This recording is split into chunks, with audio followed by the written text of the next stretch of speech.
çmimi i energjisë elektrike në Kosovë formohet duke u bazuar në 30 apo më shumë elemente, në të cilat mshefet shumë çka. Dhe mendimi i komisionit, që unë e kam udhëhequr kur kemi hulumtuar problemin e faturimit të energjisë, ka qenë se ekzistojnë rezerva në përmirësim të eficiencës, të menaxhmentit dhe të humbjeve teknike dhe komerciale të cilat do të frenonin ngritje të çmimeve. Mendoj se edhe regulatori, por sigurisht edhe aktorë tjerë në vend që të hyjnë kësaj puna, ata kanë zgjedhur një hap më të lehtë që të ngrisin çmimet, edhe sigurisht se ka mundur që të ndoshta të evitohet kjo ngritje. Nëse ata i racionalizojnë shpenzimet, punojnë me një eficiencë më të mirë, atëherë çmimi që duhet paguajnë konsumatorët është më i urtë. Përveç kësaj, ne kemi dikun ndoshta mbi 40% të çmimit që paguhet për shkak të humbjeve teknike dhe komerciale. Domethënë, ajo është në humbje, po konsumatorët që marrin fakturën që t'i mbulojnë ato humbje. Pastaj, disa pjesë të konsumatorëve nuk e paguajnë fare rrymen dhe konsumatorët që e paguajnë tash, po ashtu ngarkohen me ata konsumatorë që nuk e paguajnë. Gjithashtu, konsumatorët e një bloku tarifor të tretit ngarkohen me gjitha këto telashe. Spari ne kemi kërkuar nga KETH që të japë raport mbi atë se sa është shpenzuar dhe sa është investuar në reduktimin e këtyre humbjeve. Një gjë të tillë nuk e kemi marrë nga KETH dhe praktikisht ne e shohim si të padrejtë për t'i dhënë një ngritje të çmimeve kur nuk dim se si kanë shkuar këto investimet të cilat janë premtuar nga ky operator.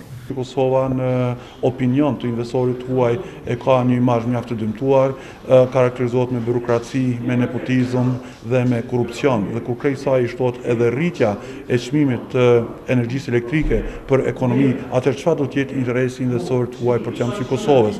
Dhe nga vetë fakti që kemi këtë vakum institucional, besoj që është një vendim i cili Kosovën e dëmton në shumë fusha dhe në shumë drejtime. Nuk duhet të gjithmonë sektori privat dhe kosovarët janë ata që do ta bartin çmimin ose do ta paguajnë koston e keq menaxhimit të ndërmarrjeve publike. Është koha kur duhet jemi të orientuar në ekspertizë shkencore, është koha kur duhet të eliminohet nepotizmi dhe politizimi i kuadrove dhe në propozita ky që vërtet kemi kuadro të cilat e kanë kredibilitetin e vet. Dhe jo do thotë përmes këtij keq menaxhimit gjithmonë të penalizohet qytetari i Kosovës, i cili ashtu ballafaqohet me probleme dhe me sfida të shumta do thotë sociale. Rritja për 5% nuk do të jetë një rritje që do të shqetësoj, me qenë se kompanit, operatorët, qoftë KETSI, Kosti apo edhe Keku, kanë pas kërkesa shumë të mëdha, në norma shumë të mëdha të rritjes së çmimit, mirë po zëreja atë i ka korrigjuar dhe ka vënë tek shqipër 4.5 të cilat mbulon shpenzimet e operatorëve dhe nuk është një goditje e madhe për konsumatorin krahasim me rritjet dyshifrore të cilat kanë kërkuar këta operatorë.